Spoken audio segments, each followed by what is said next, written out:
বাংলাদেশের স্বাধীনতার ঘোষক, রণাঙ্গনের বীর মুক্তিযোদ্ধা, জেটস ফোর্সের মেজর, সেক্টর কমান্ডার, বাংলাদেশের প্রথম নির্বাচিত রাষ্ট্রপতি, বহুদলীয় গণতন্ত্রের প্রবক্তা, শহীদ রাষ্ট্রপতি জিয়াউর রহমানের বাংলাদেশি জাতীয়তাবাদী আদর্শের রক্তের ধারক এবং বাহক হচ্ছি আমরা। শহীদ রাষ্ট্রপতি জিয়াউর রহমানের আদর্শকে ধারণ করে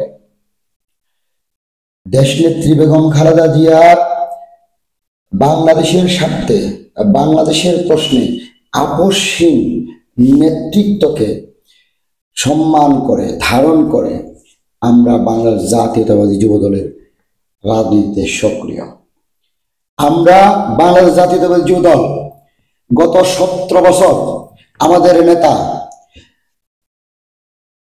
তারুণ্যের স্পর্ধিত অহংকার, বাংলাদেশের গণমানুষের আস্থা ও বিশ্বাসের নাম, যিনি শেখ হাসিনার ফ্যাসিস্ট রেজিমের বিরুদ্ধে গত 17টি বছর এই বিএনপিকে নেতৃত্ব দিয়েছেন বাংলাদেশের মানুষের গণতন্ত্রের মুক্তির জন্য, বাংলাদেশের মানুষের স্বাধীনতা সার্বভৌমত্ব রক্ষার জন্য, বাংলাদেশের মানুষের ভাতের অধিকার, ভোটের অধিকার, মত প্রকাশের অধিকার অক্ষুণ্ণ রাখার জন্য। এই গত 17টি বছর এই শেখ হাসিনার রেজিমের বিরুদ্ধে আন্দোলন করতে গিয়ে আমাদের বহু নেতাকর্মী, বহু রাজনৈতিক সহযোদ্ধা রাজপথে গুলিবিদ্ধ হয়ে মৃত্যুবরণ করেছে। আমাদের অসংখ্য নেতাকর্মী, আমাদের বৃহত্তর সিলেটের কোটি মানুষের হৃদয়ের স্পন্দন, যে কিনা ভারতের অগ্রাসনের বিরুদ্ধে প্রতিবাদ করেছিল, তাই তাকে গুম করা হয়েছে। এরকম অসংখ্য নেতাকর্মীকে গুম করা হয়েছে, প্রায় 6 শতাধিক নেতাকর্মীকে গুম করা হয়েছে, ধরে নিয়ে গিয়ে রিমান্ডে দিনের পর দিন নির্যাতন করা হয়েছে। এই বিএনপির এবং তার অঙ্গ সহযোগী সংগঠনের প্রায় 60 সহযোগী সংগঠনের নেতাকর্মীদের উপর প্রায় 60 লক্ষ মামলার সংখ্যা।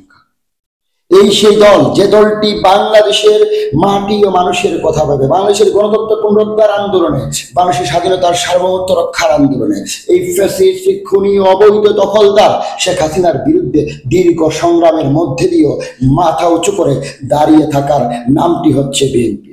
আর সেই দলটির নেতৃত্ব দিয়েছিলেন দীর্ঘ হাজার হাজার কিলোমিটার দূরে থাকা আমাদের নেতা, এই বাংলাদেশের মানুষের আস্থা ও বিশ্বাসের নাম, তরুণদের অনুপ্রেরণার নাম, তারুণ্যের স্পর্ধিত অহংকার, স্বাধীনতার সার্বভৌমত্বের কাস্টোডিয়ান, আগামী দিনের বাংলাদেশের প্রধানমন্ত্রী জননেতা তারেক রহমান।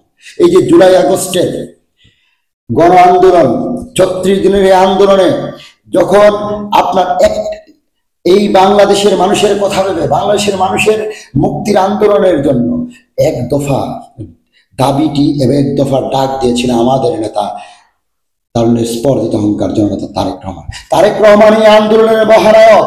তারেক রহমান বাংলাদেশের আগামী দিনের অপার সম্ভাবনাময় প্রধানমন্ত্রী। এই তারেক রহমানের নেতৃত্বে সেই দিন বাংলাদেশের সবচেয়ে জনপ্রিয় দল এই যে বিএনপি এবং তার অঙ্গ সহযোগী সংগঠন, ছাত্র দল, যুব দল, স্বেচ্ছাসেবক দল মাঠে তাদের লড়াই চালিয়ে গেছিল। বাংলাদেশ জাতীয় দল বিএনপির প্রায় 5 শতাধিক নেতাকর্মী শহীদ হয়েছে, ছাত্র দলের 116 জন নেতাকর্মী শহীদ হয়েছে, যুব দলের 78 জন নেতাকর্মী শহীদ হয়েছে, স্বেচ্ছাসেবক দলের 13 জন নেতাকর্মী শহীদ হয়েছে। আমরা বলতে পারি শেখ হাসিনার ফ্যাসিস্ট রেজিমের বিরুদ্ধে দীর্ঘ আন্দোলনের মধ্য দিয়ে শেখ হাসিনার বিদায় এই বাংলার দেশ থেকে হয়েছে। শেখ হাসিনা পালিয়ে যেতে বাধ্য হয়েছে।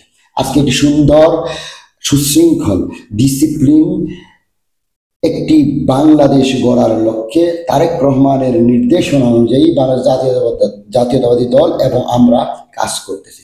কিন্তু সবচেয়ে কষ্ট হয় সেই জায়গা থেকে যখন একটি চক্র, একটি গোষ্ঠী, আওয়ামী ফ্যাসিস্টদের প্রেতাত্মা আমাদেরকে টার্গেট করে মিথ্যা ষড়যন্ত্রে লিপ্ত হয়ে মিডিয়া ট্রায়ালের মাধ্যমে আমাদের ইমেজ, বাংলাদেশ জাতীয় যুবদল তথা বিএনপির ইমেজকে ধ্বংস করার জন্য প্রতিনিয়ত তাদের ষড়যন্ত্র অব্যাহত রেখেছে।